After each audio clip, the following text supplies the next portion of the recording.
Now on KGW News, federal funding on the line. The Trump administration's threat to cut off Portland State University and dozens more schools around the country. Plus, and right now it's just nothing but uncertainty. Northwest wineries worry about the impact of tariffs on their bottom line.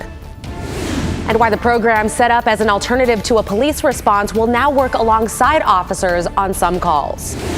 And later, playing matchmaker for small businesses. Trying to create the magic of a thriving little neighborhood pocket. The plan to find the perfect fit for each empty storefront in Portland's Old Town.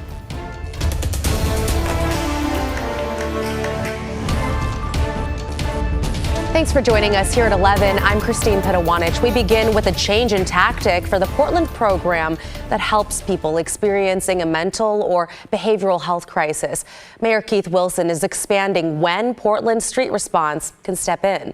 Alma McCarty was at City Hall today as a committee discussed the changes. So, Alma, give us a sense of how that meeting went today. Well, Christine, overall, leaders at the Committee for the Community and Public Safety Committee meetings supported expanding what PSR can do. But some are concerned about a plan to have PSR respond alongside police and other first responders, a move they worry could erode public trust in the street response program. Back in February 2021, the first Portland Street Response crew set out on their first shift. It started as a pilot, very effective pilot, right? And although various challenges threatened the future of PSR, supporters like Jackie Yerby stood firmly behind it, even starting a campaign to save it. Felt like here's this very successful program that was in danger of not existing or being so kind of undermined and incapacitated that that people would wonder what the point was. 4 years on, renewed confidence in the now citywide operation, with the mayor announcing policy changes to expand the scope of Portland Street Response. On Tuesday, city councilors applauding the move. PSR has just been so thoroughly handcuffed in previous iterations of their work that I think that these changes are the right changes at the right time. These are things that staff has been asking for, so it's really being able to give them what they need to be able to do their jobs. Beginning March 6th, teams can now shuttle clients to shelters, pantries, and sobering centers, can respond inside certain public places like lobbies of government buildings or stores and restaurants during business hours, and can co-respond alongside police, fire, and paramedics. That last change raised some questions. I've heard some concerns from community as far as if I knew that there was a chance that police would come for a mental health crisis call, I wouldn't call 911 at all. PSR's interim program manager, April Roa, explains the term co-response is a bit misleading. What we're talking about is how can we get into the spaces where PSR needs to be to make sure that if a non-criminal outcome is possible, that we're able to help achieve that. She explains some calls might come into dispatch as one thing, but end up warranting a different response. Like, for example, a trespassing call. That just provides the opportunity for police to be able to call us in. And again, that warm handoff, turn over a scene test that's more appropriate to us. Advocates for Portland Street Response want to make sure as the program expands, it's never part of homeless camp removals or transporting people against their will. Okay, so when will people start seeing some of these changes? Well, it's not totally clear when the public will fully see the changes in effect. PSR says they will need to train employees on how to follow the new policies. Christine? Okay, I appreciate your reporting on this, Alma. Thank you. Let's get you caught up now on tonight's other headlines. Tragic news out of Lincoln County, where 2-year-old Dane Paulson's body was found in the Siletz River downstream from his home. A volunteer diver with the Angels Recovery Dive Team made the discovery around 11:15 this morning. Dane, as you may recall, went missing March 1st and was last seen playing in the yard outside his family's home, which is close to the Siletz River. The sheriff's office is now going through the scene. And a man accused of hitting a teen with his car, then taking off, appeared in court today. 21-year-old Sharafuddin Bukur turned himself in. This is surveillance video of the crash. We've stopped the video right before the 17-year-old was hit yesterday morning. Centennial High confirmed the teen was a student who was riding his skateboard on Southeast 148th Avenue near Clinton Street. Investigators say he is in serious condition but is expected to survive. Police say the driver made no effort to slow down near the crosswalk. And take a look at this. It is the aftermath of a car that crashed into a building this afternoon in Vancouver. It happened along Northeast Minnehaha Street. The driver was not hurt and managed to get out on their own. Fortunately, no one was inside the building at the time of the crash. Police are investigating how it happened. Now let's take a quick look at your weather. Matt, going to be a rainy week. It certainly is, Christine, and there's going to be a lot of snow in the mountains too. We'll dig into that later. 49 degrees outside right now.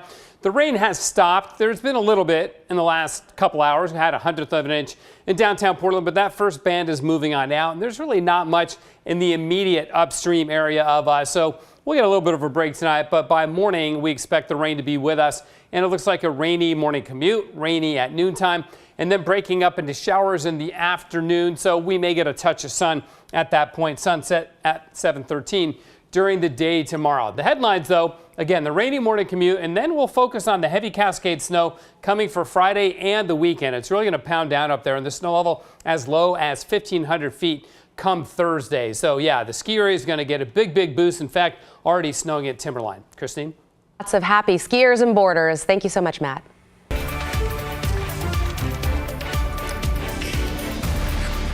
The Trump administration's newest tariffs are in effect. As of tonight, there's now a 25% tariff on all steel and aluminum imports.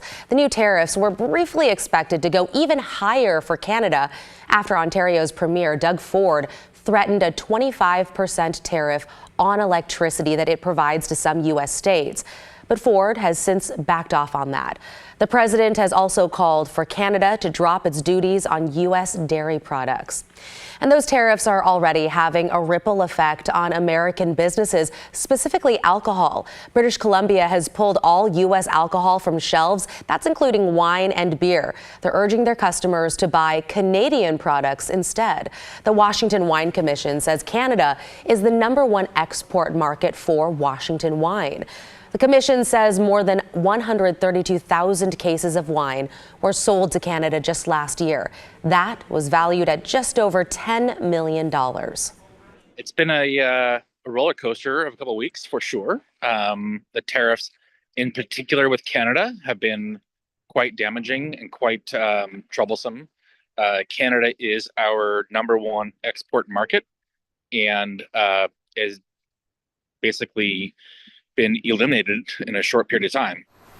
The Wine Commission says they are monitoring the situation and meeting with all stakeholders in the Washington wine industry to figure out the next steps in the ongoing tariff issue. Meanwhile, Oregon exports even more wine to Canada. We're talking with wineries and distilleries here about how they're impacted by the trade war. We'll have that story for you tomorrow night at 11 o'clock.